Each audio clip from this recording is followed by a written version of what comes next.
Hello and welcome to final blog from Uttarakhand. आता आज आम्ही निघालो आहोत आणि आज इकडे सगळं मळब आहे, ढगाळ वातावरण झालं आहे. आम्ही ॲक्च्युली ब्रेकफास्ट केला तिकडे सिंगिंग काय बीन्स म्हणून कॅफेचं तिथे काय झालं सिंगिंग बीन्स म्हणून कॅफे आहे तिथे, तुम्हाला मी दाखवतेच. आता सध्या आलो आहे हे हिमालयन हॉबिट हाऊस म्हणून एक जागा आहे, ते पण दिसायला फॅन्सी आहे म्हणून म्हटलं की इकडे पण जाता जाता जाऊन जाऊया. इथून आता जाणार आहोत कैचीधामला आणि नंतर परत प्रवास आहे. उद्या सकाळची फ्लाईट आहे, पण मी ते सगळं ह्या व्हिडिओमध्ये कव्हर करण्याचा प्रयत्न करीन. बघूया काही इंटरेस्टिंग घडतं आहे का, घडेलच, कारण इकडे आल्यापासून रोज काही ना काही नवीन होतच आहे. सो येस, आजचा ब्लॉग पण सुरू करूया. Stay tune. जाऊया आता हॉबिट हाऊसला, कसं आहे ते दाखवते तुम्हाला आतून. चला. तर फ्रेंड्स, आम्ही जेव्हापासून कसारदेवीमध्ये आलो तेव्हापासून हिमालयन हॉबिट हाऊसला जाण्याचा प्लॅन होता. टू बी व्हेरी ऑनेस्ट, फक्त व्ह्यूचे पैसे आहेत. इथेही फूड असं काही फारच ग्रेट म्हणजे अफलातूनच असं काहीही नव्हतं, पण व्हिज्युअल्स इतके सुंदर आहेत ना की त्याला काही म्हणजे नावच ठेवू शकत नाही. टू बी ऑनेस्ट, प्रतिभाचं म्हणणं होतं की ह्याला ना थोडंसं महाबळेश्वरच्या इकडचा सारखा वाईब आहे. बाय द वे, आम्ही तिथे हे ना पहाडी सॅलेड असं नाव होतं, ते ऑर्डर केलं होतं. काय दिसतंय तुम्हाला? कांदा, टोमॅटो, गाजर, चटणी. एक्झॅक्टली तेवढीच चव होती त्याला, बाकी काहीही नव्हतं. काकडी होती आणि सो मला काही ते चवीला आवडलं नाही, पण आम्ही म्हटलं ट्राय करू म्हणून आम्ही घेतलेलं खरं तर. त्याच्यानंतर एक कॅपेचिनो, कारण आता कसं होतं माहिती आहे का, भूक नव्हती अनेकदा, कारण आम्ही ऑलरेडी सिंगिंग बीन्समध्ये नाश्ता केला होता आणि भरपेट नाश्ता केला होता. ते तर म्हणजे सुपर्ब, म्हणजे इतका पराठा तो मला आवडला ना. तिथली प्रत्येक गोष्ट भारी होती. काल आधीच्या व्लॉगमध्ये पिझ्झा बघितला तो सुद्धा. आणि मग तिकडनं हॉबिट हाऊसमधून निघून आम्ही निघालो प्रवासाला. आम्हाला तिथेच सिंगिंग बीन्सला परत गेलो, त्याने आम्हाला गाडी दिली होती आणि मग ह्या मिठाईच्या दुकानात पोहोचलो. काय घेतलं ते ऐका आता. आता आम्ही इकडे एक स्वीट शॉप आहे. मी मागच्या व्हिडिओमध्ये किंवा या व्हिडिओमध्ये आधी मगाशी सांगितलं की इकडे ना अल्मोरामध्ये स्पेशली उत्तराखंड साईडला 2 भाग पडतात ना, एक कुमाऊनी एक गढवाली. तर कुमाऊनी भागामध्ये बाल मिठाई म्हणून जो प्रकार आहे तो खूप प्रसिद्ध आहे आणि एक सिंगोडी म्हणून असते. एक प्रकार होता जो ना पानामध्ये, ती माव्याची आपली जी बर्फी असते त्याच पद्धतीचं स्वीट आहे ते, पण ते पानामध्ये एकदम गुंडाळून वगैरे दिलं जातं. तर आम्हाला पहिले वाटलेलं की ते टिकत नाही एवढं, पण मग आम्ही विचारलं इकडे तर ते म्हणाले की नाही 1 हफ्ता भर चल जाएगा वगैरे वगैरे. त्याच्यामुळे मग मी ते घेतलं आहे. आणि एक बालमिठाई म्हणून जो प्रकार आहे तो बेसिकली ना चॉकलेटसारखं असतं ते, आणि आपल्याकडे ना अशी चिक्की मिळते एक, आय गेस थोडीशी अशी एकदम काय म्हणतात चॉकलेटचीच चव असते आणि तिथे अशी चिक्की पण असते. तर तशा चिक्कीसारख्या चॉकलेटवर साबुदाण्याच्या आकाराचे साखरेचे जे छोटे असे गोळे करून लावले जातात आणि त्याला म्हणतात बालमिठाई. तर ती इथली खूप प्रसिद्ध आहे. तर ती घेतली. आता ऑफिसमध्ये पण द्यावी लागेल, घरी, त्याच्यानंतर फ्रेंड्समध्ये थोडंसं, त्याच्यामुळे मग मी अर्धा किलो घेतली. म्हणजे ठीक आहे अमाऊंट, क्वालिटी क्वांटिटी दोघं जरा मला टेस्टला दिली होती ना, तर ठीक आहे. 170 आणि 180 काहीतरी प्राईज होती अर्धा किलोची. बघूया आता आम्ही निघालो आहे कैचीधामला. ही अशा गाड्या जातात तिथून. कुठून आम्ही निघालो? कसारदेवीवरून. ॲक्च्युली प्राईस जरा जास्त वाटते, कारण काल अनुश्री गेली ना तेव्हा ती कमी ह्याच्यात गेली होती, पण आम्ही म्हटलं की आता असं कारण संडे ट्रॅफिक आहे, गाड्या मिळतील नाही मिळतील, म्हणून आम्ही निघालो. इथून ते कैचीधामपर्यंत 350 रुपये सांगितलेत आणि तिथून पुढे परत हल्द्वानीपर्यंत जायचं आहे. तर चला, आता सध्या थांबलो होतो मध्ये, मग म्हटलं तुम्हाला सांगते त्या स्वीट डिशबद्दल. पुढे भेटूयात आता. आणि मग फायनली एक साधारण 56 किलोमीटरचा प्रवास करून आम्ही पोहोचलो कैचीधामला. कैचीधाम हे उत्तराखंडमध्ये वसलेलं सगळ्यात काय म्हणत प्रसिद्ध मंदिर, मठ आहे. हा मठ आहे नीम करोली बाबांचा. त्यांना तिथे नीब करोली बाबासुद्धा म्हटलं जातं. त्यांचं खरं नाव होतं लक्ष्मी नारायण शर्मा, पण असं काही मान्यतांनुसार त्यांना कलियुगातलं हनुमान म्हटलं जातं. पण त्यांनी आपल्या आयुष्यात अनेक ठिकाणी हनुमानाची मंदिरं बांधली. त्यातलंच हे एक हनुमानाचंच मंदिर, आणि तिथे आता 1973 नीम करोली बाबांच्या निधनानंतर इथे त्यांची समाधी आणि मठ उभारण्यात आला. हे ठिकाण प्रसिद्ध या कारणास्तव की इथे म्हणजे अनेक काय म्हणूयात आश्चर्यक आणि अशा काही घटना काही गोष्टी इथे सांगितल्या जातात, पण त्याहीपेक्षा एक आध्यात्मिक शांतीसाठी या केंद्राकडे बघितलं जातं. क्षिप्रा नदी आहे, क्षिप्रा. आणि आता तुम्ही बघता इथे पावसाचं वातावरण वगैरे तयार झालंय. मी आता आम्ही इथून निघतोय कैचीधाममधून.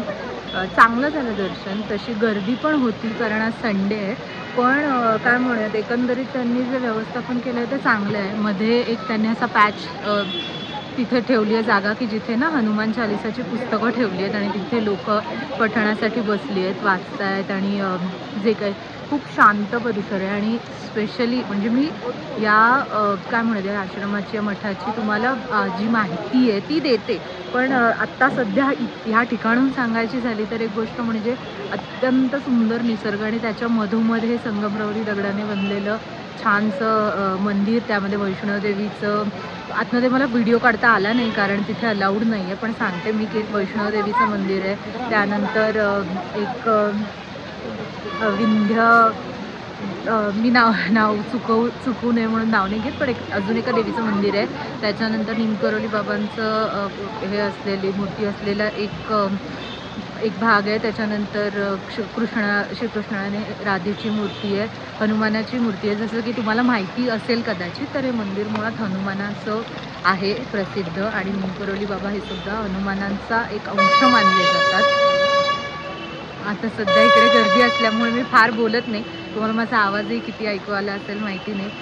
जे काही असेल मी तुम्हाला अजून जे काही मला डिटेल्स माहिती आहेत वाचून ते मी तुम्हाला सांगते पुढे. चला. याच निमकरोली मठामध्ये महाराजांच्या मठामध्ये स्वतः ॲपलचे CEO Steve jobs, mark Zuckerberg, त्याच्यानंतर विराट कोहली आणि अनेक अशा काय म्हणूयात प्रसिद्ध लोकांनी हजेरी लावली आहे. आणि विराट कोहलीची ह्या मठातली काय म्हणूयात हे भेट ही खूपच चर्चेत राहिली होती, त्यामुळे थोडं आणखीन उत्सुकता होती तिथे भेट देण्याची. नंतर आम्ही निघालो. तिथे लगेच बाहेर पडताच आम्हाला बस मिळाली जी आम्हाला हल्द्वानीपर्यंत नेणार होती. अर्धा रस्ता प्रवास झाला होता, त्यामुळे हल्द्वानीपर्यंत फार वेळ लागणार नव्हता. तरी आम्ही साधारण दुपारी 3ला वगैरे ही बस पकडली असेल आणि 100 रुपये पर सीटच्या ह्याने आम्ही निघालो. मध्ये त्यांनी एक स्टॉप घेतला होता, तिथे आम्ही हा प्रकार खाल्ला. तुम्हाला तो येल्लो पार्ट दिसतो ना, मला वाटलं आपल्याकडे गजाननची चटणी कशी असते तसं असेल, पण वायदय ते दह्याचा रायता होता जे सुद्धा छान लागलं. आणि नंतर पुढे मस्त पावसाचं वातावरण झालेलं, आम्ही एन्जॉय करत होतो. आणि मध्येच लागलं हे ट्रॅफिक, जे पण एक आश्चर्याची गोष्ट, आश्चर्य नाही म्हणणार, कौतुकाची गोष्ट म्हणजे की ट्रॅफिक ना आपल्याकडे सहसा असं ट्रॅफिक असेल तर बाजूने रस्त्याकडून लोक जातात, पुढे निघून जातात, पण इथे एक बाजू जिथे ट्रॅफिक आहे तिथेच लोक थांबलेले, तीच लाईन फॉलो करत होते. या सगळ्या ट्रॅफिकवर लक्ष ठेवण्यासाठी बाजूच्या एका झाडावर ट्रॅफिक पोलीस नाही माकड बसला होता बघा तो. नंतर त्यांना खाली आला म्हणून तो शूट नाही करत. वेळेवर असलं ना तरी प्रॉब्लेम, वेळेआधी असो किंवा वेळेनंतर. आता आम्ही आलो हल्द्वानीला बघा, आणि इकडे हे ला पिनोज पिझ्झाचं शॉप आहे. तर आमची बस असणार आहे 9:45 म्हणजे 9:45 आणि आम्ही अल्मोरावरून ज्या ह्याने आलो ना बसने, सॉरी कैचीधामवरनं, त्यांनी आम्हाला साधारण 3 तास आता आधी सोडलं आहे, 3.5 तास. आणि आता 9:45च्या बससाठी वाट बघत आम्ही आता कुठे थांबू असा प्रश्न पडला आहे. आणि आता मग जस्ट म्हटलं चला आता पिझ्झा ॲक्च्युली आम्ही 4-5 दिवस जिथे होतो तुम्ही पण बघितलं, पिझ्झा, सँडविच, ब्रेड खूप ब्रेड खाल्लं, त्याच्यामुळे आता पिझ्झा पण खायची इच्छा होत नव्हती. पण तिथे असंच कसं बसणार म्हणून आम्ही घेतला होता गार्लिक ब्रेड वगैरे खाल्ला. मग म्हटलं चला आता थोडंसं आजूबाजूला बघण्यासारखं असं काही इकडे नाही आहे, पण फिरू तरी असं. त्याच्यामुळे आता निघालो आहे आणि बघू ती बस. आणि खरं तर माहिती आहे का आता पूर्ण थांबायचंच आहे, म्हणजे आम्ही आता समजा हल्द्वानीनं आता निघालो, दिल्लीला गेलो, दिल्लीला पण बसचं टायमिंग आहे 4:30 वाजेपर्यंत पोहोचेल असं. आणि आमची फ्लाईट आहे 8:40ची. आता एअरपोर्टला 2 तास जरी आधी पकडलं तरी मॅक्झिमम 7पर्यंत पोचलो तरी चालणार होतं, पण मग आम्ही निघालो. आता बघूया काय होतंय ते. चला तुम्हाला पण दाखवते हल्द्वानीचे रस्ते. तुम्ही ऐकलं तसं हल्द्वानीमध्ये आम्हाला 3 तास काढायचे होते.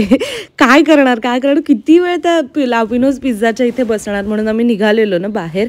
इतकं म्हणजे ही संध्याकाळची ना साधारण 7-7:30ची वेळ आहे.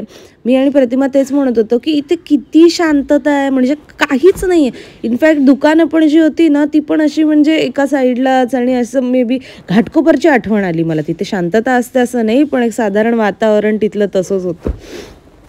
नानक ना असं काहीतरी नावाचं एक हॉटेल तसं चांगलं वाटतंय. मग आता 9 वाजता बस येणार आहे. डोळे बघा, डोळे झोप आले, प्रचंड झोप. तिथे गाणी वाजतात. मी तुम्हाला खायला आलं, खाऊन जाणार आहे ते दाखवते. पोट पूर्ण पॅक होतं, पण आम्हाला दोघींना पण ना असं छान वाफाळता भात आणि डाळ असं खाण्याची इच्छा होती. ते काही तिथे मिळणार नव्हतं, म्हणून आम्ही जिरा राईस आणि दाल फ्राय खाल्लं. पण ते सुद्धा चवीला चांगलं असतं. आपल्या इथे हल्दीराम कसं आहे तसं तिथे हा ढाबा प्रसिद्ध होता, तर नानक ढाबा असं नाव होतं त्याचं. आणि मग ना तिथे असतानाच आम्हाला कॉल आला की बस येते लवकर. सो आम्ही पटपट खाल्लं आणि निघालो, आणि मग डायरेक्ट बस पकडली. आपण आपली बसाबस झाली खूप जास्त. पुन्हा तीच बस. फायनली आता आम्ही बसमध्ये बसलो आहे आणि निघतोय आता दिल्लीला जायला. एक साधारण 8-8.5 तासाचा प्रवास आहे. सकाळी 4:30ला 4:30-5 काहीतरी टायमिंग आहे पोहोचण्याचं. बघू लवकर जसं पोहोचतोय त्याच्यानुसार मग कॅब करून दिल्ली एअरपोर्टला जायचं आहे. आता डायरेक्ट एअरपोर्टला भेटू, मी मध्ये उठणारच नाही. चला बाय. बसच्या प्रवासात मी इतकी झोपून होते, मी म्हटलं खरं आता डायरेक्ट एअरपोर्टला भेटते, पण मध्ये अजून मेट्रोचा प्रवास पण होता. सकाळी आम्ही एक 6 वाजता वगैरे उतरलो होतो तिथे काश्मीरी गेटला, आणि तिथून मग 2 मेट्रो चेंज करून, हे आता तुम्ही बघताय ते नवी दिल्लीचं मेट्रो स्टेशन आहे, तिथून मग आम्ही पोहोचलो इंदिरा गांधी इंटरनॅशनल एअरपोर्टच्या टर्मिनल 2ला, जे टर्मिनल 1 पासून थोडं लांब आहे. म्हणजे आपल्याकडे डोमेस्टिक आणि हे कसं आहे तसं हे 2 जे आहे ना इथलं, हे डोमेस्टिकसाठी आहे. तिथून मग वर निघालो. तिथे यावेळेला काही आम्हाला, यावेळची फ्लाईट होती आमची अकासा एअरची. यावेळी काही आम्हाला विंडो सीट वगैरे मिळालं नाहीत, पण जाता जाता आम्ही म्हटलेलं की बघू, तरी पण एकदा चौकशी करून बघूया. इथे पण ना सिक्युरिटी चेकिंग वगैरेसाठी ॲक्च्युली माझी आणि प्रतिमाची चुकामुक झाली होती, त्याच्यामुळे ती मागे राहिली आणि मी पुढे निघून गेली. मग तिला असं वाटलं की मी पुढे गेले वगैरे वगैरे. म्हणजे सकाळी आम्ही दोघी पण झोपेत होतो अक्षरशः, आणि त्याच्यातच हे सगळं. त्यात ते आपलं मी तुम्हाला जातानाही म्हटलं होतं तसं, सगळ्या वायर काढून ठेवा आणि चार्जर्स काढून ठेवा. हे बघा, आणि कसं झालं, जाताना माझी बॅग होती बरोबर तितक्या वजनाची, पण येताना त्यामध्ये थोडं थोडं वाढलं होतं ना सामान, तर मग मला ती ठेवूनच द्यावी लागली. म्हणजे त्या जे म्हणतात ना, काय म्हणतात त्याला, बॅगेज जे आपण देऊन टाकतो ना, तिथेच द्यायला लागली. आणि मग सगळं आवरून आम्ही फायनली पोहोचलो. तिथे पण एक साधारण 1 तासभर आम्हाला बसावं लागलं, पण तसं एअरपोर्टला बसून राहण्यामध्ये काही एवढा प्रॉब्लेम नव्हता. फिरण्यातच खूप वेळ गेला होता. त्यात मला फोनही आले होते काय त्याच्यामुळे आणखीन निवांत. फायनली विमानाच्या पायथ्याशी पोहोचलो आणि येस, असा झाला. मग दिल्लीतून मुंबईला आलो आणि मग तिथून बाबा घरी सरळ. बाय द हे जे तुम्ही बघताय ना, मी आता या व्हिडिओमध्ये मला कवर नाही करता आलं, पण हे सिंगिंग बीन्स म्हणून जे कॅफे होतं कसार देवीमधलं, जे अत्यंत सुंदर, आणि त्याहीपेक्षा तिथला जो ओनर होता भास्कर म्हणून, त्याने आम्हाला खूप छान ट्रीटमेंट दिली. सगळीकडे आम्हाला बस वगैरे पकडून देण्यात, जी टॅक्सी पकडून देण्यात वगैरे. हे कॅचीधामच्या इथे काढलेले काही फोटोज, आतमध्ये व्हिडिओ अलाउड नव्हते म्हणून फक्त हे फोटोज दाखवते. ते जितकं जमलं तितकं शूट केलं आहे. हा व्लॉग तुम्हाला कसा वाटला नक्की सांगा, आणि पुढचा व्लॉग घेऊन मी लवकर येईन. तोपर्यंत बाय बाय.